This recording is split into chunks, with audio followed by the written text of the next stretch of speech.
नमस्कार, मैं हूं आशीष चित्रांशी और आप देख रहे हैं द न्यूज लॉन्चर। आज असम में चुनाव। वो हिमंता बिस्वा शर्मा को कई दिन से लगातार सुन रहा हूं तो उसे जुबान फिसल गई।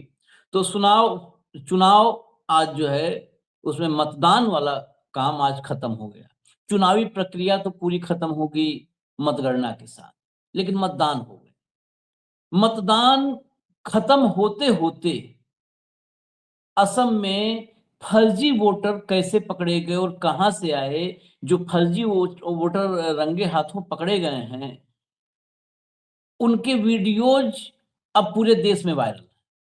और असम का ये मॉडल, जिस मॉडल में ये बताया जा रहा है कि बिहार और उत्तर प्रदेश के मतदाता हैं, वहां पर फर्जी मतदान करने के लिए पहुंचाए गए हैं। ये पैटर्न, ये नया प्रयोग तमिलनाडु और केरल वालों को भी डराएगा।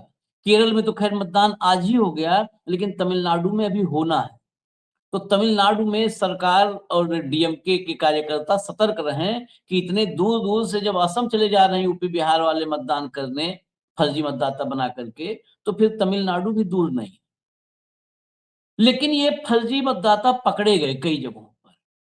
क्या ये बौखलाहट बहुत गहरे तक आघात की है हिमंता बिस्वा शर्मा के दिमाग पर, या कुछ बड़ा खेल होने वाला है 4 तारीख जब नतीजे आए? भारतीय जनता पार्टी है ये। इस पार्टी में किसको कब निपटाया जाएगा, जो लगता है कि सबसे खास है, उसी का पत्ता कट जाता है, बताया नहीं जाता। और यहां पर फैसले किसी से पूछ कर नहीं होते हैं कि आपके साथ क्या करना है। यहां पर वो वाला सिस्टम ही नहीं है कि मार दिया जाए या छोड़ दिया जाए, बोल तेरे साथ क्या सलूक किया जाए ना, निर्णय हो जाता है। शायद मैं कह रहा हूं ये शायद के साथ है, क्योंकि किसी भी व्यक्ति को, किसी भी नेता को, हम पिछले 30 साल से हम देख रहे हैं नेताओं को करीब से, किसी नेता को आज तक इतना बौखलाया हुआ मैंने नहीं देखा चुनाव, जितना हिमंता को बौखलाया हुआ देखा है। उत्तर प्रदेश में योगी आदित्यनाथ है जिसकी जुबान पर कोई काबू नहीं है, कोई काबू नहीं है। आपने देखा था एएनआई के कैमरे पर क्या बोला था योगी ने। तो आदित्यनाथ की जुबान पर भी कोई काबू नहीं है। बोलने में ऊल जलूल, जो है हैट्रेड, नफरती बातें सब बोलते हैं, लेकिन इस कदर बौखलाहट तो योगी आदित्यनाथ में भी नहीं देखा मैंने। और योगी आदित्यनाथ को तो 25 साल से देख रहा हूं, जब पहली बार सांसद बने थे उससे पहले से देखा हूं। कभी इतनी बौखलाहट तो मैं योगी को इस मामले में नंबर 1 पे रखता हूं, लेकिन योगी में भी इतनी बौखलाहट नहीं देखा। लाइव बदतमीजी, आज हिमंता पत्रकार के साथ लाइव बदतमीजी करते हुए नजर आ रहे हैं।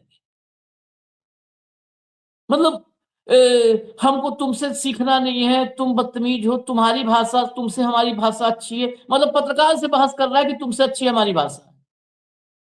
गजब हो गया। जरा लाइए, हेमंत भाई को जोड़िए, हेमंत भाई को जोड़ लीजिए। स्वागत है हेमंत भाई। मैं जरा आपको खबर, तो कुछ कोई हेडलाइन नहीं दिखाएंगे, हेडलाइन दिखाने कोई मतलब नहीं है। सीधा देव दर्शन, धूप अगरबत्ती, सीधा आप हेमंता बिस्वा शर्मा का दर्शन कीजिए। लाइए। आपको लगता है कि इस पूरे कैंपेन के लास्ट फेल में आपकी लैंग्वेज, सीएम हिमंता बिस्वा शर्मा की लैंग्वेज अनपार्लियामेंट्री हुई, क्योंकि आपने पेल दूंगा, ये सब चीजें कही है? Please sir, please. मेरा लैंग्वेज लालन तब से हमेशा अच्छा सर, आपका लैंग्वेज सर लल्लन टॉप की सर नहीं सर, लल्लन टॉप की लैंग्वेज को, लल्लन टॉप को आपसे सर्टिफिकेट नहीं चाहिए सर। नहीं सर, मुझे भी आपसे सर्टिफिकेट। तो मैं तो सर सवाल पूछ रहा हूँ, सवाल का जवाब दे दीजिए। क्यों आप सवाल पूछते हैं? मैं बस इतना पूछा कि क्या आपको लगता है कि आपकी लैंग्वेज अनपार्लियामेंट्री हुई? आपने सर गाली दी? नहीं सर, मुझे अपॉइंटमेंट लिया? नहीं सर, यहाँ पे नहीं, आप ऐसा मत करो। मैं आपको कोई प्रेस वार्ता में बुलाया नहीं है, तो मैं नहीं आया। तो आप मत करो। अभी क्यों कर रहे हैं? यहाँ पे लोग खड़े हैं, आप कितने लोग को बुलाया सर? आप क्यों मुझे क्वेश्चन पूछे? नहीं, बस मैं इतना पूछा कि क्या आपको लगता है कि अनपार्लियामेंट्री लैंग्वेज का इस्तेमाल है सर? अगर आपको नहीं लगता तो आप डिनाई कर दीजिए। मैं टीवी में आपको देख के मुझे लगा आपका लैंग्वेज बहुत खराब है। कोई बात नहीं सर, मेरी लैंग्वेज का सर्टिफिकेट किसी भी पार्टी से, किसी किसी नेता से नहीं चाहिए सर। मैं देखो बस मैं इतना जानना चाह रहा हूँ। मैं आपसे बात करना नहीं क्यों? चाहता हूँ। कोई बात नहीं सर। इसमें मैं लालन कब क्या है वही नहीं जानता हूँ। कोई बात नहीं सर, आप नहीं जानते होंगे ये चीज क्या है? सर, कोई बात नहीं। आपके पास आपकी विचार का सिस्टम है, जाकर निकाल लीजिए आप। लेकिन अगर आप ये चीज क्या है? ये चीज क्या है? ये माइक है सर, इसको माइक कहते हैं। नहीं, ये लालन कब चीज क्या है? लालन कब चैनल है, क्या है? चैनल है। मैं तो सोचा नहीं, इंडिया टुडे देखा हूँ, रिपब्लिक देखा हूँ, ये क्या है? ये चैनल है सर। मैं तो कभी नहीं देखा हूँ। सर, आप नहीं देखे सर, ये मेरा मैं नहीं देखा। सीएम का क्या हो सकता है, मेरा बोल सकता है, ये कौन सी बात होती है? ये गलत आप है। जाकर दूसरा से कनेक्शन लीजिए, मुझसे नहीं। नहीं नहीं सर, मैं तो आपसे बस इतना पूछ रहा हूँ, आपसे बस इतना पूछा सर कि नहीं, आपको ये बोलना पड़ेगा कि कांग्रेस पार्टी ने अपना रंग दिखाया है सर। लालन कब सर, कांग्रेस पार्टी ने अपना रंग लालन कब का मीनिंग क्या है? मैं तो हिंदी बात पूछ रहा हूँ। कोई बात नहीं लालन कब का मीनिंग अब क्या सर, है? वो नहीं देखा, मैं क्या कर सकता हूँ उसमें, या आपका क्या है? हमें तो कॉलेज में हिंदी सिखाया गया है, उसमें कोई लालन कब वर्ड ही नहीं था। सर, ये मतलब आप नहीं देख रहे थे। देखा आपने, इसमें सब तो ठीक है। इस आदमी 2 मिनट, ऐसे आदमी के तो मेंटल स्टेबिलिटी पर सवाल खड़ा होता ही है। इसी वीडियो में कहा कि मैंने टीवी पर देखा है, मुझसे ज्यादा ललन टॉप का लैंग्वेज खराब है। और उसके बाद जब फिर फंसता चला गया तो कहा कि ललन टॉप है का, हम इंडिया टुडे देखे, रिपब्लिक देखे, इसको तो मैं जानता ही नहीं हूं। सेम वीडियो में 2 मिनट के भीतर हमारे यहां तो कितने डोनाल्ड ट्रंप, हम फर्जी में अमेरिका वाले डोनाल्ड ट्रंप को देख रहे थे। हमारे यहां तो वैसे वैसे नमूने गली गली में घूम रहे। करे कि हमने टीवी पर देखा आपकी लैंग्वेज खराब है, और कह रहा है फिर कि हम तो जानते नहीं है तुम कौन हो। कौन हो तुम? तुम्हारे चैनल ही हम नहीं जानते, नहीं जानते। ये आदमी आप देखिए, मैं बार बार कह रहा हूं कि देश में किसी भी पार्टी का हो, मैं कह रहा हूं भाजपा का ही हो, मानसिक रूप से स्थिर लोगों सत्ता में होना चाहिए। वो जो है ऑफिस बियरर जो है ना, वो मानसिक रूप से दुरुस्त हो, संतुलित हो। आप लोग देख के बताइए कि क्या हालत है इनकी। आगे सुनिए, एक और क्लिप सुनिएगा। जब ये आया तो थोड़ा सा पीछे भी लगा ही दें स्टेपनी, सुनाइए। पागल है यार, सच्चाई आप नहीं जानते तो तब क्यों आपने डाला? आप तो पूछना चाहिए था पहले। पागल है क्या ये लोग? मैं एक एलिगेशन लाया, पहले आपको फॉरेन मिनिस्टर को पूछना चाहिए था कि नहीं चाहिए था कि ये एलिगेशन हमको मिला है, सार्वजनिक करने का पहले आप थोड़ा हेल्प कीजिए। आप पहले लोगों को मारेगा, फिर बोलेगा नहीं नहीं नहीं मेडिसिन क्या होगा मैं पूछ के दूंगा। क्या पागल जैसा? खड़गे जी का उम्र हो गया, अभी भी पागल जैसा बात कर रहे। आप लोगों को जलील करेगा, लोगों को बेइज्जत करेगा, और फिर बोलेगा हम फॉरेन मिनिस्टर पूछूंगा। तुम्हारा दामाद है क्या फॉरेन मिनिस्टर? पहले झूठ मूठ कागज क्यों लाया? पहले जाके फॉरेन मिनिस्टर को क्यों नहीं पूछा? कौन है ये खड़गे? सुन रहे हैं? अब इसमें भी देखिए, इसमें सबसे महत्वपूर्ण क्या कह रहा है कि एलिगेशन लगाने के पहले फॉरेन मिनिस्टर से जाकर पूछना चाहिए था। इसने एलिगेशन लगाए जो है गौरव गोगोई पर, गौरव गोगोई की पत्नी पर। ये होम मिनिस्टर है, ये एनआईए का चीफ है, ये अजीत डोभाल, अब फिर मैं बोल दूं उसी टाइप जिसे ये कह रहा है कि दामाद है क्या उसका। ये कौन है? ये कौन है? गौरव गोगोई उसकी पत्नी पाकिस्तानी लिंक वाले देशद्रोही। ये इसको कैसे पता? ये एलिगेशन लगाने के पहले भाई ये चीज तो गृह मंत्रालय के आया ना जिम्मे, हेमंत भाई। हम इतने पागलपन पर मजाक और उस पर तो बात की बात रही, लेकिन अगर हम लॉजिकल सवाल करें, ये अपने मुंह से कह रहे हैं ना कि एलिगेशन के पहले जाके पूछना चाहिए था कि विदेश मंत्री से कि ये आरोप हमारे पास आए हैं और आप बताइए तो हम इसको पब्लिक करें। जब इसने गौरव गोगोई पर ये शुरू तो सब यही किया है, तो ये क्या होम मिनिस्टर से पूछा था? इसको बताना चाहिए कि मैं होम मिनिस्टर से पूछ करके एलिगेशन लगाया था, पूछा था। कोई रिटर्न जो है वो हुआ, पत्राचार हुआ था क्या होम मिनिस्टर से? ये कैसे बताएगा? फिर मैं पूछता हूं, ये किसका दामाद है? ये किसका दामाद है? ये एनआईए चीफ है, ये एनएसए का जो है कोई खास है, या एनएसए ये है, ये आईबी में है, ये रॉ में है, ये होम मिनिस्टर है, ये होम मिनिस्ट्री में है, क्या है ये? बताइए हेमंत भाई। आशीष भाई नमस्कार, आपको सारे दर्शक साथियों को भी। देखिए, इस व्यक्ति ने जो लल्लन टॉप वाले साथी के साथ किया है, या पिछले 3-4 दिन की इसकी लगातार जो भाषा है और भाव भंगिमा है, इसमें आशीष भाई देखिए, साइकोलॉजी के हिसाब से आप देखेंगे तो दो एक्सट्रीम पोजीशन, या तो ये आदमी आत्मविश्वास से इतना लबरेज है कि जिसकी कोई सीमा ही नहीं है और अहंकार की सारी सीमाएं पार कर गई हैं। इसको ये पता है मैं सत्ता में आ रहा हूं, कहीं कोई समस्या नहीं है, मैं देख लूंगा, ठीक, जो भी होगा, जो मर्जी आएगा। आपने कहा भाषा का संयम, तो जो एनजीओ है, जिस एनजीओ में इसने ज्वाइन किया है बाद में कांग्रेस छोड़ करके, उसमें भाषा तो जितनी नीचे स्तर की होगी उतना ही ऊपर जाओगे आप। ये आप गारंटी मान के चल सकते हैं। डंकापति से लेकर के तमाम जितने भी नमूने मुख्यमंत्री और सारी चीजें हैं, उनको आप देख लीजिए, आपको ये बात समझ में आ जाएगी कि भाषा का संयम और क्वालिटी, उसमें तो चाल चरित्र और चेहरा क्लियर है सारों का, कोई भी देख लीजिए। जो मैंने कहा कि दो पोजीशन क्लियर है, एक तो ये है कि ही इज 100% कॉन्फिडेंट कि I am coming back to the power, number 1, कोई समस्या नहीं, मैं जो मर्जी आए बोलूं। इसका एक दूसरी एक्सट्रीम पोजीशन ये है कि ये आदमी अंदर से हिला हुआ है और इसकी स्थिति वो है कि कहीं सरकार आ जाए तुझे ना बने। ये जो 3 पासपोर्ट वाली बात है ना आशीष भाई, देखिए एक बात समझनी पड़ेगी हम सबको, हम ना इस पक्ष में है ना उस पक्ष में है।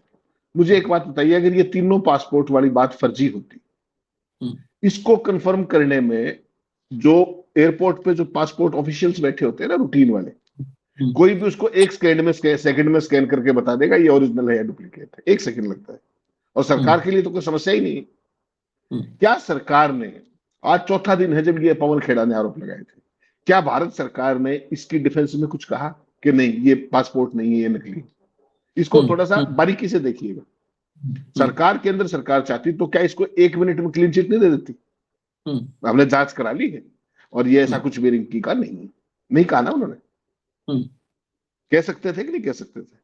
आप उस एम्बेसी को लिखो, फला लिखो, वो तो बहुत लंबा प्रोसेस है।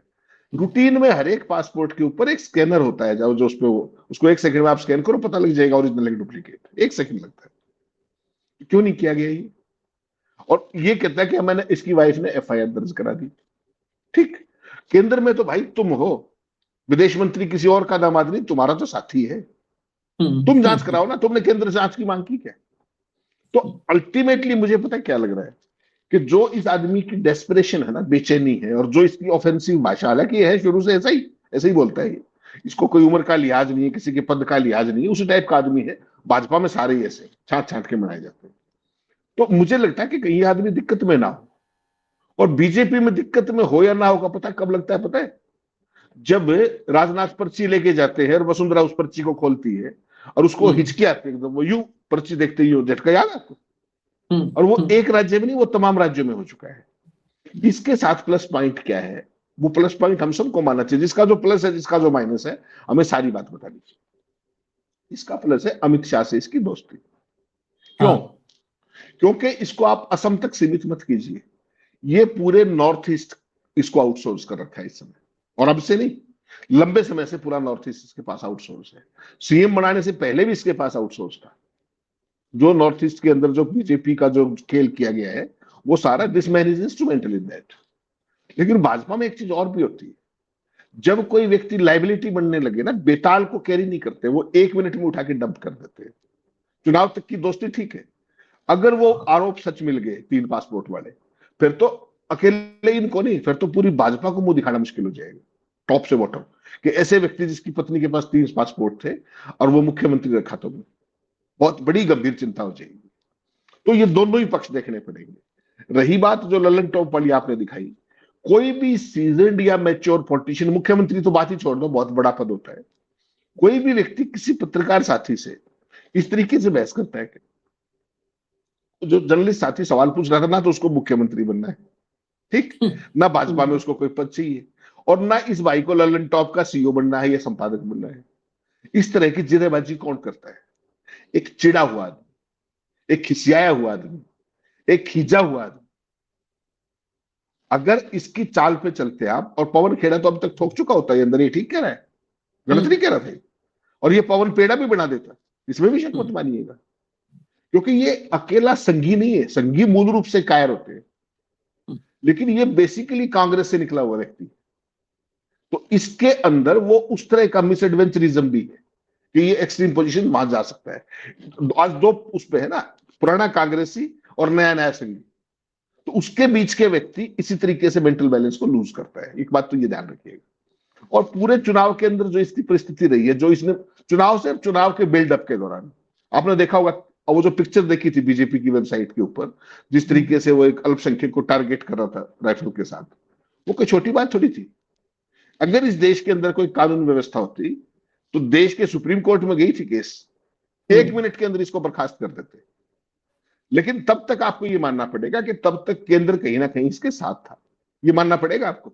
जो केस वापस असम आया ना, अगर वो इसको निपटाना होता तो वहां निपट सकता था, वहां नहीं निपटाया गया, वहां से वापस केस असम करा दिया गया। उस केस का उसके बाद क्या हुआ, नोटिसबाजी चल रही होगी, जो भी होता है उसको, जो भी डालते हैं, जो भी न्यायपालिका का जो सिस्टम। अब जो इस आदमी ने जो आज ये बोला है, इस दौरान में चुनाव के बिल्डअप के दौरान जो कुछ बोला है, वो चीज दो ही है। या तो ये जरूर से ज्यादा रिलैक्स्ड है ज्ञानेश गुप्ता के सौजन्य से कि भाई कोई दिक्कत नहीं है, सारा काम खेल कर रखा है, कुछ भी बोलते रहे, मोदी जी कुछ भी बोले, अमित शाह कुछ भी बोले, घुसपैठिए बताएं, कुछ भी करें, कोई नैरेटिव बने ना बने, हम तो जितना ही बात करते।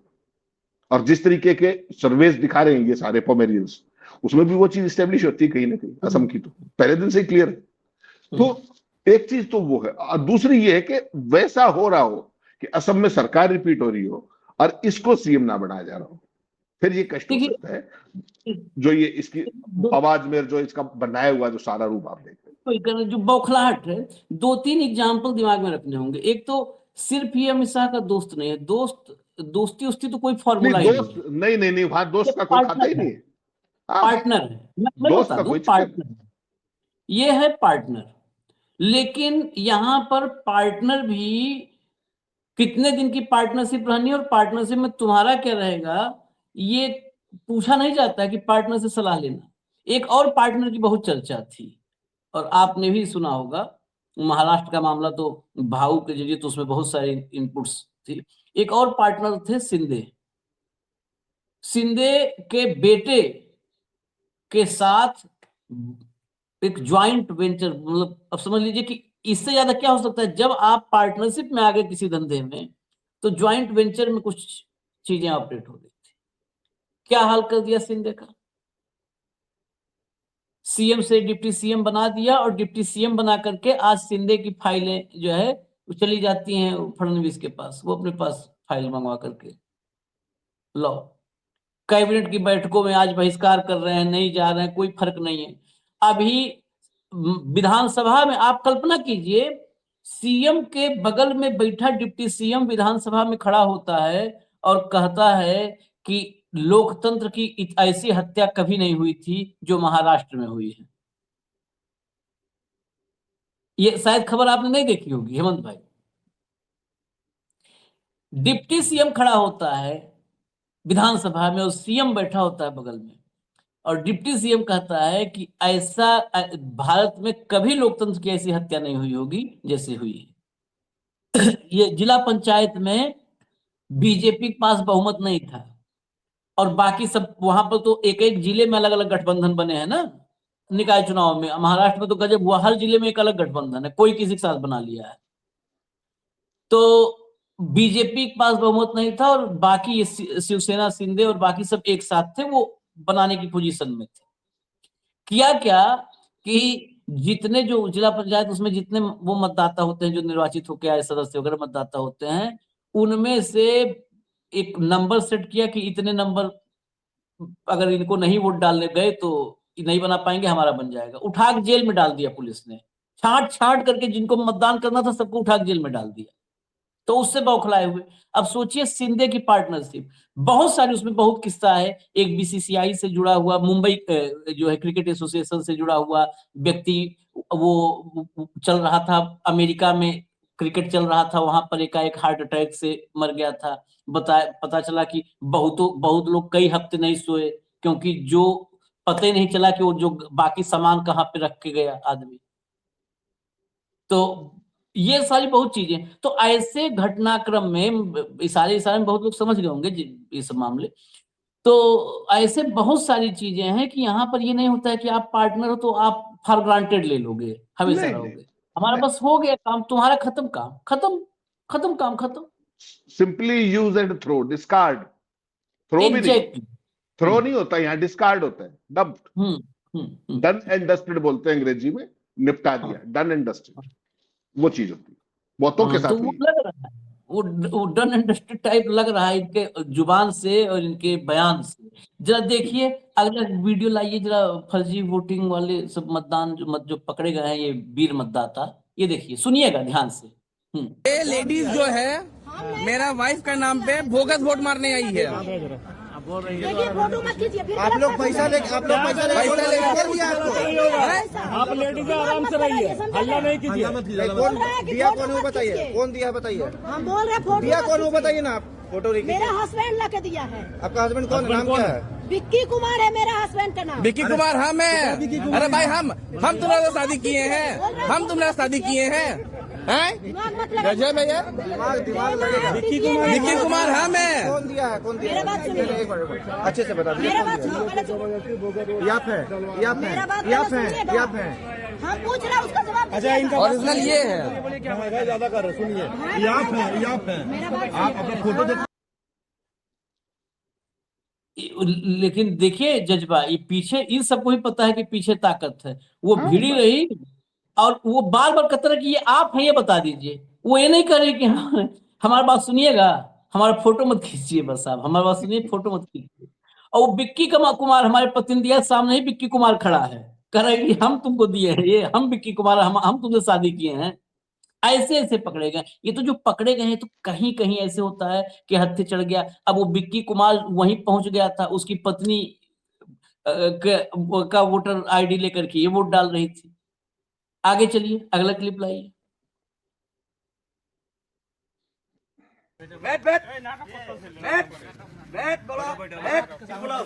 विद्यापुर में आया है, लगता है ये बंगाईगांव हर वोट सेंटर में इन लोगों का लोग जा रहा है।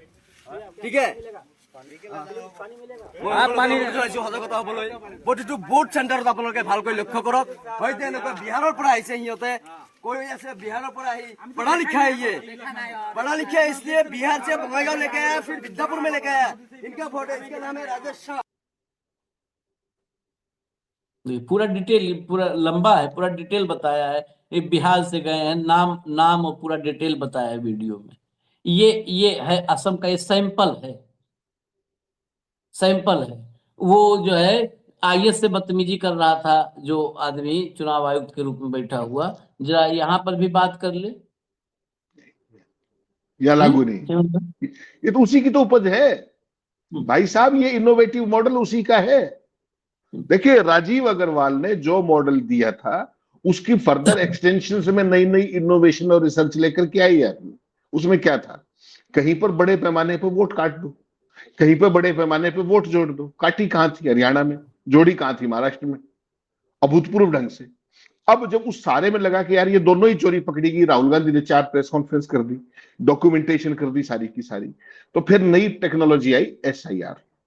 उसका पहला सफलतापूर्वक प्रयोग किया गया बिहार के अंदर, और उसके बाद अब जो है उसकी रेप्लिकेशन हो रही है। असम के अंदर बता ही दिया था, हेमंता ने बता दिया था कि यहाँ पे SIR नहीं होगी, यहाँ पे बाकी सारे काम हो चुके हैं। और सुप्रीम कोर्ट ने कहा था कि असम की परिस्थितियां अलग हैं। जो सरकार कहती थी, वो सुप्रीम कोर्ट में आपके जो प्रिय हैं वहां पर जो बैठे हुए हैं, उन्होंने बता दिया था कि असम की परिस्थितियां अलग है। तो ये एक पूरा, देखिए आशीष भाई, एक देश जो दुनिया का सबसे बड़ा लोकतंत्र है, केवल ध्यान से सुनिएगा एक वाक्य, दुनिया के सबसे बड़े लोकतंत्र को 67 साल तक जिसकी दुनिया में पूरा एक खास रुतबा था, उसको 12 साल में बनाना रिपब्लिक बनाने के लिए सारे के सारे इंस्टीट्यूशंस कितने उतावले हैं, ये सारी चीजें केवल उसका उदाहरण है। मैंने तो चुनाव आयोग कवर किया है, आप दूसरी साइड पे थे, एडिटोरियल साइड पे थे। मैंने ऐसी ऐसी चीजें देखी कि एक एक वोटर के लिए किस किस बूथ पे कहां, लाहौल स्पीति से लेकर अरुणाचल से लेकर कहां तक, और यहां 90 लाख वोट काट दिए गए विद 1 स्ट्रोक ऑफ पेन। और जो टॉप जो देश के माई लॉर्ड है, उसकी बेंच का जो व्यक्ति है वो कहता है कि कोई बात नहीं, अगली बार वोट डाल देंगे। और डॉक्टर कुरैशी साहब ने क्या कहा, मुख्य चुनाव आयुक्त ने, भाई कुरैशी ने, कि एक भी वोट को ऐसे आप छोड़ नहीं सकते, एक भी वोट को। जब आपकी फाइनल सूची तैयार नहीं है तो पिछली सूची काम देगी। सारे कायदे कानून सबका सत्यानाश करके, और सारा चीज समझिए बिल्कुल ओपन एंड शट है ये, कि ये क्या करना चाह रहे हैं, कहीं कोई दिक्कत नहीं। बिहार के चुनाव से पहले जिस दिन एसआईआर चैलेंज की गई थी, पिछले साल आप भूल गए होंगे, 6 जून की तारीख थी, मैंने आपने पहला शो किया था। एसआईआर की हियरिंग्स में क्या होगा वो शो दर्शकों को एक बार दोबारा सुन लेना चाहिए, हमने पहली हियरिंग के बाद किया था वो शो। आज तक वो सवाल वही खड़े हैं कि क्या एसआईआर संवैधानिक है, हाँ या ना, कोई जवाब नहीं, फैसला नहीं है। सारी बात छोड़ दो, जो व्यक्ति जिसका आप जिक्र कर रहे हैं श्रीमान ज्ञानेश गुप्ता का, उसकी खुद की अपॉइंटमेंट अंडर चैलेंज है। अपॉइंटमेंट होने से पहले दिन मेंशन किया गया, साहब ये आदमी कल मीटिंग होने वाली है, आप प्लीज इसमें कुछ कर लीजिए, 2 हफ्ते बाद करेंगे, ठीक, अपॉइंटमेंट होगी। और अब भी मेरे से लिखवा के रख लो आप, इसकी टर्म खत्म हो जाएगी जब तक अगर वो केस फाइनलाइज हो जाए तो कुछ नहीं होगा। इसलिए मैं पूरी जिम्मेदारी के साथ आपको एक बात कहता हूं, बहुत सारे दर्शकों को लगता है भाई अति नहीं, ये जो देश का लोकतंत्र था ये अर्जित लोकतंत्र था, ये किसी ने प्लेट में रख के हमें नहीं दिया था। और जो ये अंग्रेजों के गुलाम तब भी थे, अंग्रेजों के साथी, और आज भी अंग्रेजों की नीतियों पे ही, जिसको आप समझिएगा जो सीआईए से ट्रेनिंग लेकर के इस देश को चला रहे हैं, सीआईए से ट्रेनिंग ले रखी है बाकायदा ऑफिशियली, उन्हीं की जो जीवनी लिखने वाले लोग बता रहे हैं आजकल, वो महिला ने बताया कि कितनी बार अमेरिका गए थे, किस एनजीओ के जरिए गए थे। तो वो लोग उस समय भी जो है अंग्रेजों के साथ थे, और आज भी अंग्रेजों के एजेंडे पे है। आज भी ये जो एजेंडा है भारत को कमजोर करने का, ये किसका एजेंडा है? ये सारी की सारी विदेशी ताकतें हैं, जो 2014 तक वो सारे काम नहीं कर पाए, वो अगले 12 साल के अंदर अगले करके दिखा रहे हैं। और अभी तो देखिए आप, अभी तो जिस दिशा में सिस्टम है, इस देश में एक ही चीज तो बची हुई थी, न्यायपालिका। आज क्या है उसकी स्थिति? आप केवल केस का टाइटल बता दीजिए मुझे, टाइटल, आपको आउटकम पता लग जाएगा। और जजेस को ये कहने में कतई कोई संकोच नहीं होता कि वो क्या कह रहे हैं, ओपनली बोलते हैं कोर्ट के अंदर बैठ के, नीचे से ऊपर तक। आपने जस्टिस स्वर्ण कांता का केस देखा होगा, कितनी लंबी चौड़ी डिटेल, सारी की सारी जो भी चीजें। तो ये देखना पड़ेगा आशीष भाई कि ये जो चुनावी डेमोक्रेसी है, ये इलेक्शन को सिलेक्शन बढ़ाया जा चुका है। अभी तक आप और मैं इलेक्शन करते थे हमारे नेताओं का, अब वो अपने वोटरों का सिलेक्शन कर रहे हैं ज्ञानेश गुप्ता के जरिए, पूरे सिस्टम के जरिए। और अब तो इस काम में जुडिशरी को भी लगा दिया। और किसने लगा दिया? सीधा टॉप पोस्ट में सीजेआई ने लगाया। मुझे एक बात बताइए ना आप, अगर बंगाल की सरकार अधिकारी नहीं दे पा रही थी, तो क्या सीजीआई के पास सारी पावर नहीं थी कि वहीं से डंकी लिस्ट मंगवा करके वो काम करवाते एडमिनिस्ट्रेशन से? किस किस चीज में न्यायपालिका घुसाओगे आप? कोई सवाल जवाब है कि नहीं? 3 राज्यों की न्यायपालिका के अधिकारी लगा दिए, और देश के अंदर लीगल कोर्ट्स की पेंडेंसी देखिए आपने केसेस की, सोचिएगा एक बार। ये तय तो आप कर जा चुके कहां रहे थे कि बंगाल के अधिकारियों को नहीं लगाना है, ये पहले तय हो चुका था, ये तय हो चुका था हेमंत भाई, प्लान का हिस्सा है भाई। पहले बेसिकली यहाँ पर क्या है, पूरा पैटर्न चेंज हो गया है, न्यू नॉर्मल है, न्यू इंडिया, पूरा पैटर्न। आप पहले यहाँ घर से नहीं निकलते हैं, पहले रास्ता जैसे वही गूगल मैप वाला है कि हमको डेस्टिनेशन तय कर लो, अपने आप को घुमा फिरा के पहुंचाएगा। तो इनका गोल तय है, बस गोल तय है। तो गोल तय था, उस गोल तक जाने के लिए ये जो करना पड़े कर रहे हैं। ये तय था, उस गोल में ये भी तय था कि बंगाल के अफसर रहेंगे तो काम नहीं हो पाएगा, मामला गड़बड़ हो जाएगा। वो बंगाल के अफसर वो हमारे प्रभाव में, मतलब हमारे इशारों पर ऐसे नहीं नाचेंगे, उनकी डोर हमारे हाथ में नहीं रहेगी, कठपुतली टाइप नहीं चलेंगे। हटाया ना अनुराग यादव को, ऑब्जर्वर बना के भेजा था, प्रधान सचिव लेवल का अफसर भैया, उत्तर प्रदेश में प्रधान सचिव हैं, सन 2000 बैच के आईएएस, हटा दिया। केवल इसलिए क्योंकि उस आईएएस ने मीटिंग में ही इलाज कर दिया था कि बदतमीजी नहीं करो। 25 साल हमने सेवा की है, हम आईएएस के रूप में सेवा दे चुके हैं 25 साल, हम सरकारी नौकर हैं, तुम्हारे गुलाम नहीं है। कल कहा था ना डेरेक ओब्रायन को, गेट लॉस्ट, आज बोला घर चले जाओ तुम।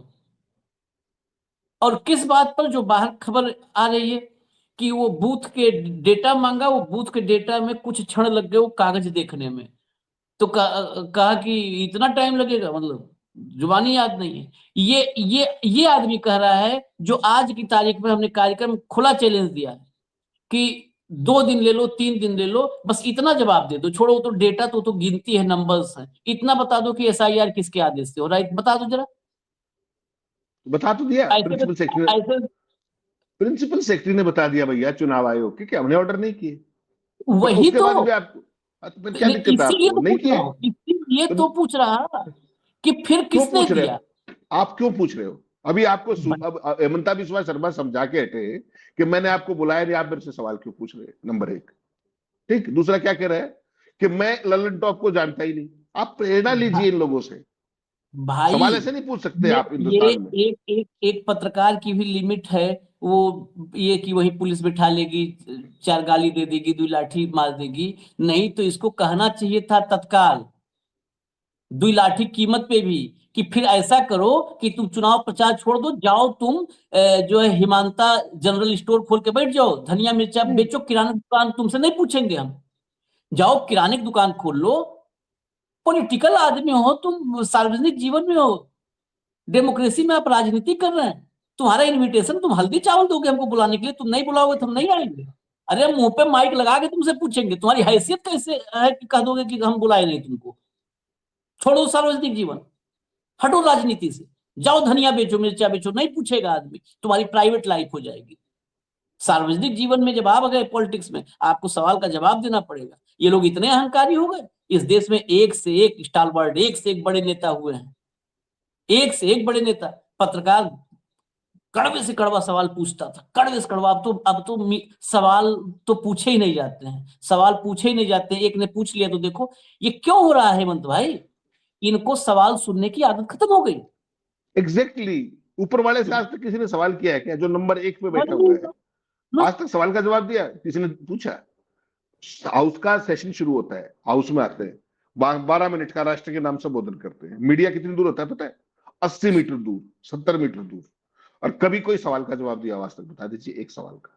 अपना भाषण दिया, चले गए अंदर, छुट्टी। कोई एक सवाल का जवाब दिया हो देश के अंदर, बता दीजिए। या क्रूज पे देंगे, या बंद कमरे के अंदर घर के ऊपर स्टूडियो टेप भी अपनी देते हैं आजकल पीएमओ, पता है आपको? आपको केवल खाली आ जाना है, कैमरामैन भी उनके, एडिटर उनका, सब कुछ उनका, सब एडिट हो गया है। तो बताइए, पूरा प्रोडक्शन हाउस है, मोदी का पूरा प्रोडक्शन हाउस अपना है। तो भाई वो देश का मालिक है, स्टेट के मालिक है, बात खत्म। इतना ही तो है, आप समझ क्यों नहीं रहे हो? नहीं, हम वही समझ रहे हैं, वही देश को समझना चाहिए कि इन लोगों को खुशफहमी हो गई। जब पहले सवाल पूछे जाते थे तो हमेशा नेता के दिमाग में रहता था सवाल पूछेगा, मतलब हमारी जवाबदेही जनता के प्रति है। जब 12 साल में हैबिट हो गई, सवाल जब पूछना बंद हुआ तो इनको लगने लगा हम मालिक हैं, बाकी तो सब कीड़े मकोड़े नौकर हैं हमारे। अरे मालिक नहीं हो, जनता मालिक है।